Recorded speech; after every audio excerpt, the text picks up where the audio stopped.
Grab your popcorn because the left is about to melt like a snowflake in July. Steve Bannon just said the quiet part out loud that Donald Trump might be the president again in 2028.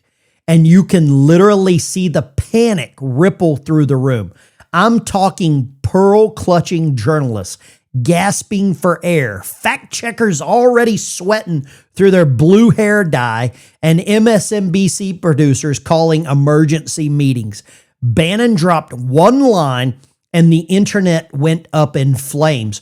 We're going to break down what happened and why it's driving the left absolutely insane. Hey everyone, welcome back to Ben News, where we expose the nonsense, the panic, and the hypocrisy of the American left.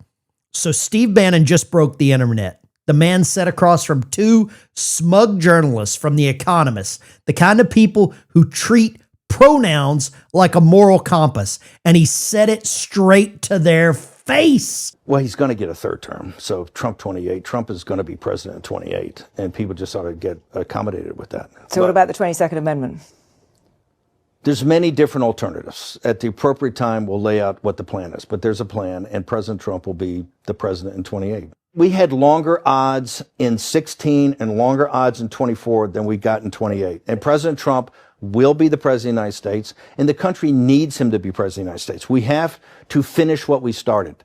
And the way we finish it through Trump is a vehicle. I know this will drive you guys crazy, but he's a vehicle of divine providence. He's an instrument. He's very imperfect. He's not churchy, not particularly religious, but he's an instrument of divine will. And you can tell this of how he's pulled this off. We need him for at least one more term, right? And he'll get that in 28. You're not driving me crazy. I'm trying.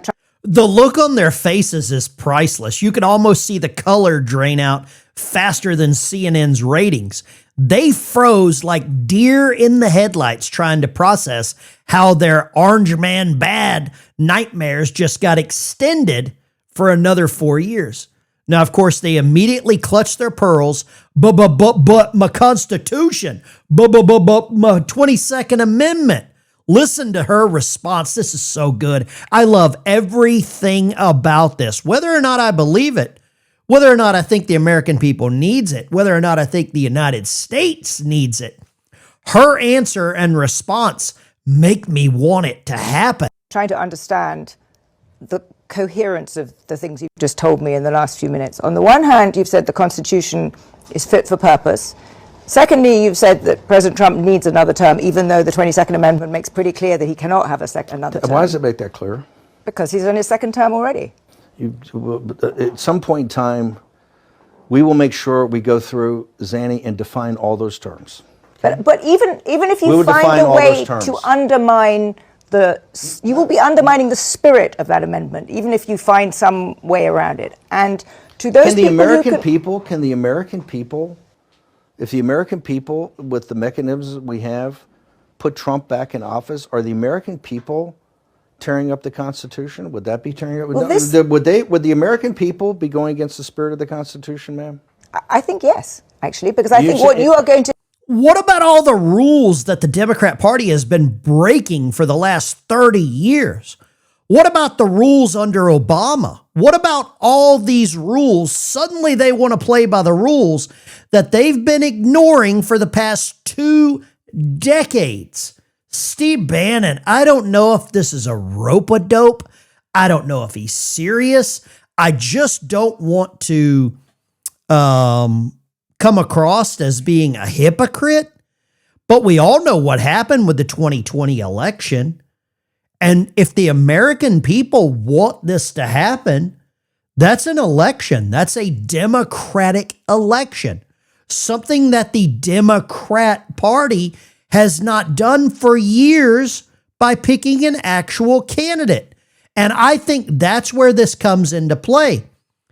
But let's finish this and then we'll talk a little more about what I believe Bannon is really doing.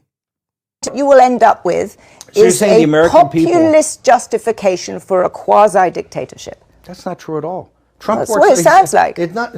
Trump is a dictatorship. Did you just see the compromises he had to make on the big, beautiful bill? You see the compromises he has to do on everything, on accommodating Zelensky, on what President Trump. President Trump is nothing but a series of negotiations to kind of keep this thing rolling forward, where he's having trade-offs all the time. But Steve, you've just spent the last 20 minutes telling me we have to smash the other side. There's no room for debate. There's no room for compromise. We must smash them. And now you're telling me this is a negotiation. I mean, that's no. I think that's why on his seems to me some his kind policy. of tension First there. off, the only way President Trump wins in 2028 and continues to stay in office is by the will of the American people.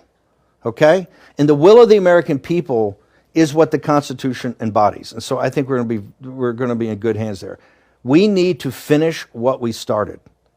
And President Trump is the instrument, a providential instrument to finish this job. Here's what Bannon was really doing. It wasn't just trolling, though that was beautiful. I'm talking Donald Trump level trolling.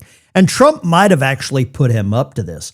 It was a statement. This movement isn't over. MAGA isn't a man, it's a mission.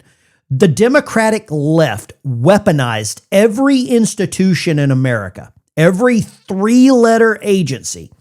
They censored information before elections. They raided political opponents. They turned the FBI, the DOJ, and even the courts in political tools. And they still couldn't stop Trump. That's why Bannon said this is a divine providence, because the fight isn't just about policy.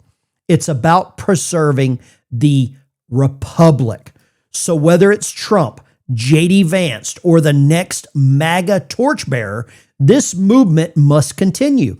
The left knows it. That's why they're terrified. That's why Hillary Clinton actually had someone sent to prison for a meme. Because if America truly wakes up, if this movement keeps growing, their grip on power ends permanently. And that is why they are scared. And that's why they hate Trump so much. And the memes say it all. They tell all the tales. No one can explain how the man who had never served in any form of public office is suddenly blamed for all of America's problems by the people who have been in Congress since the 1970s. We're talking to you, Chucky Schumer and Nancy and Bernie and the other purple-haired lady out of Connecticut. That's the answers. No matter what happens in 2028, the MAGA movement is bigger than Donald Trump. And let's hope J.D. Vance or whichever candidate that is duly picked by the Republican Party, duly picked by conservatives, goes forward and carries the torch. Anyway, that's all I got for you guys. Thanks for watching. I'll see you in the next one.